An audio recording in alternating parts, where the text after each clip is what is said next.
Hi, friends. Hello, the world. Welcome back to this another episode of Living a Complaint Free Life. So, today I wanted to talk about some of us who are control freaks. So, all things considered, what is a control freak? Whether you are one of them or not, and how you might be suffering from it if you haven't realized it yet. So, before we go into all of this, I wanted you to encourage reflecting on some of the questions. And these questions are do you attribute your happiness or misery to someone else? In other words, oh, this happened to me because of the other person, or I'm happy because of this person, or I'm unhappy, miserable because of this person. Or it could also be a circumstance, right? An external circumstance like pandemic or whatever else might be happening outside of us that we attribute our happiness or misery to them. And whenever you do that, ask yourself, well, first, why do you do that? And second, if you had an option not to do that, would you consider that? Would you consider not attributing this happiness or misery to someone else or to an external circumstance?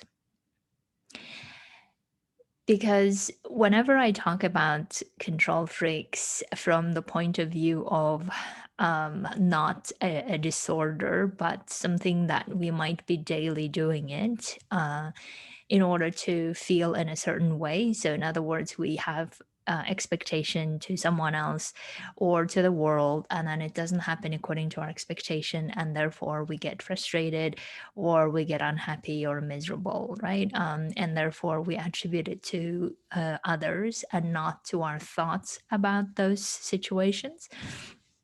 That's, I think, when we get a lot of suffering that could actually be saved.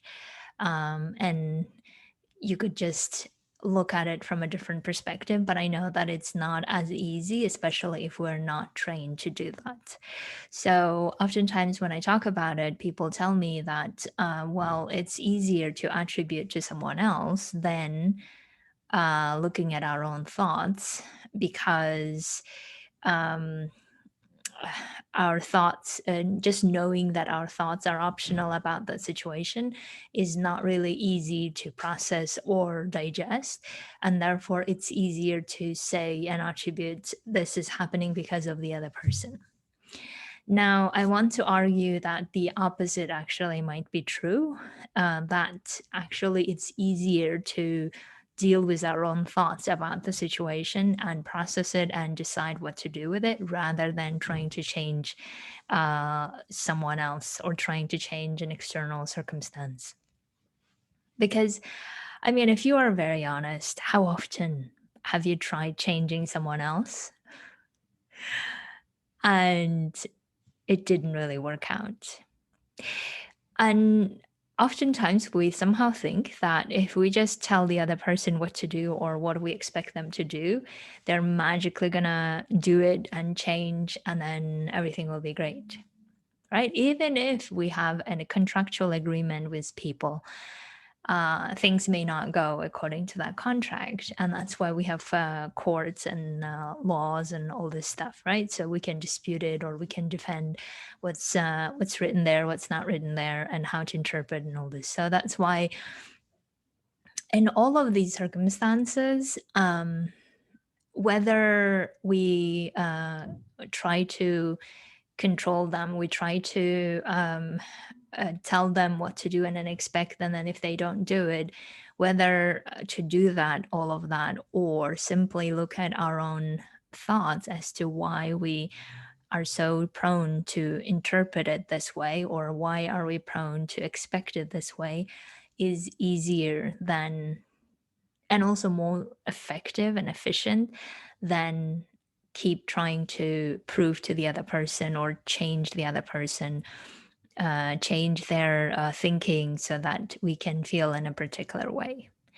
Now, please don't hear me wrong. And as I usually say, that in these contexts, we're not talking about defending our rights, because that's something else, and we have courts for it, and you should absolutely go for it and defend your right. But we're talking here more about daily lives and relationships where we try to control. Um, our family members, loved ones, people at work, neighbors, or external circumstances. And we even sometimes try to um, control the past, meaning that we try to make it different than it is. Right. So whenever we try to do these things as to this should be this way and it's not, and that's when we get to a lot of suffering, which again could be optional if we chose to. So now that we've covered as to who we try to control and what we try to control, let's talk about how we usually do it, so that you can recognize the patterns of when this might be happening and what you can do about it. Right. So one of the classic example, obviously, of happening is that I am um, feeling happy because of, and then we name the people, or because of money, or because of this happening in my life. And I'm not saying that we shouldn't interpret it that way. It's just that whenever we tie our feeling of happiness to someone else, or to uh, an external circumstance like money or like material things, then whenever those things are not there, then we start suffering, saying that, oh, I'm not happy because I don't have these, or I don't have this thing, or whatever that thing is. But as soon as we recognize that we are creating those thoughts, seeing this amount of money, seeing this circumstance, seeing these people in our lives, then we decide, okay, I can generate these thoughts in other circumstances as well if I want to. I don't have to, but I can. And that way, I all I need to do is manage and control my own thoughts and not someone else's thoughts, or someone else's behavior rather, right? So you can notice this by noticing in your own head whenever you say and you attribute, this is happening to me because of someone else, or because of this pandemic, or because of something else outside of me, then you know that you're trying to control the other person or the external circumstance. Another classic example, that I was just talking to a client, that I need to have a certain education in order to be successful, right? Or I need to have a certain amount of money in order for me to feel that I'm successful. So as soon as we attribute our success to that external thing, then if, as long as it's not there, or it was lost, then we're gonna feel like unsuccessful or a failure or loser, whatever we may call ourselves. So now that we know that how we're doing it, what do we do when this keep happening? Of course, I really encourage you and encourage all of us to think about why we have this pattern of thinking. And I'm thinking many of us has this pattern of thinking that we really need to have something outside of us in order to prove that this is happening, or this is true, or um,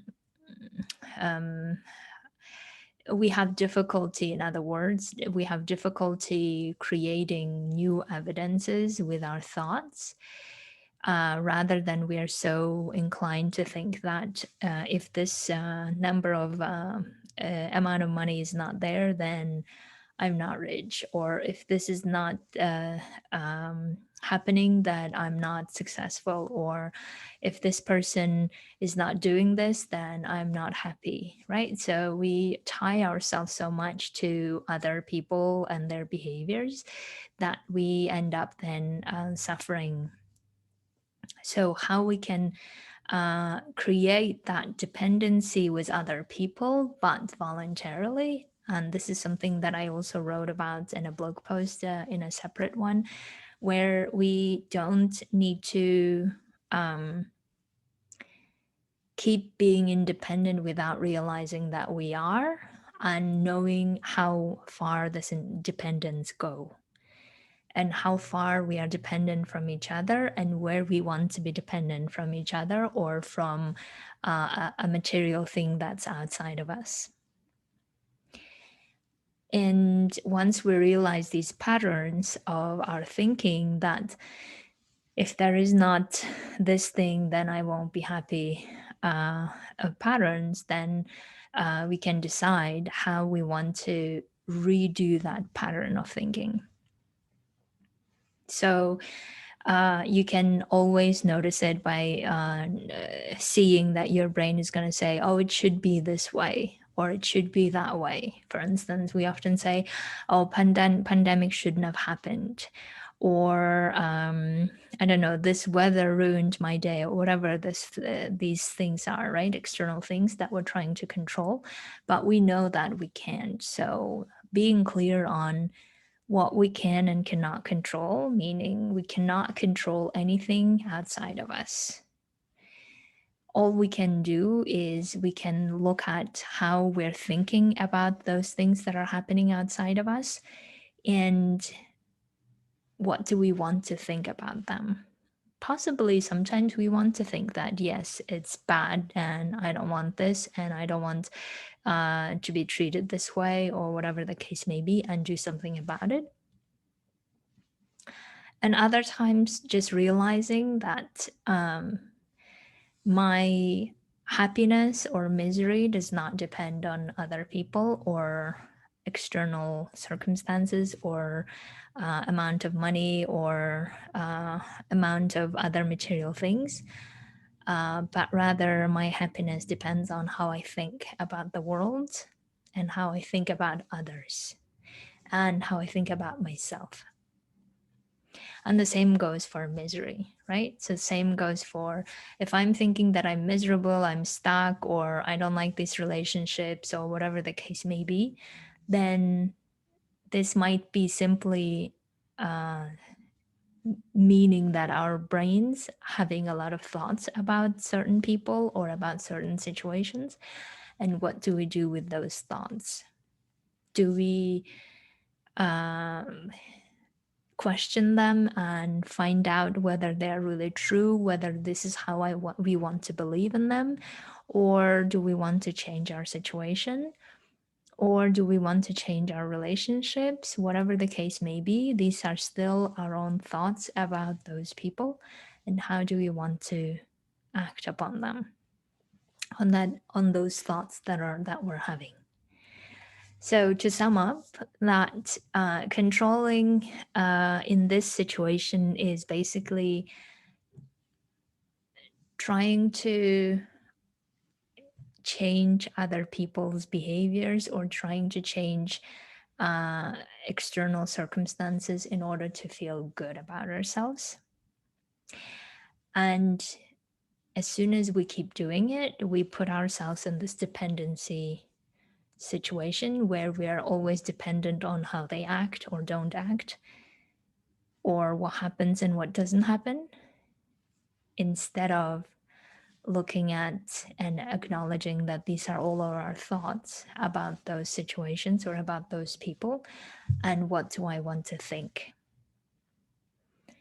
And once we realize that, then we realize how much power we have over our own thinking, because these are our own thinking. And once we realize that, then we can decide how much of that thought I want to use to build and nurture my relationship with people, how much of this I actually don't want to put in dependency mode.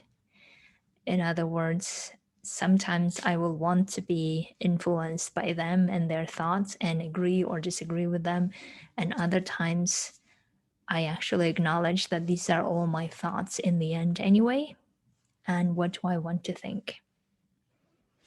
Okay, my friends, I hope this was helpful, that you can think about whether you're having this or not. And if you are not, then that's great. Maybe you've acknowledged and realized that these are all your thoughts, and you can just choose and drop whichever you want. And if you haven't realized that, I highly recommend that you start noticing your thoughts about this should or should not be happening, or this person should or should not behave, and then find out whether you really like that type of thinking pattern or you want to change it. And if you'd like to change it, of course, I would be happy to coach you on this and find out more what other ways you can think about your own life and design it the way you want it. Thank you so much. Bye bye.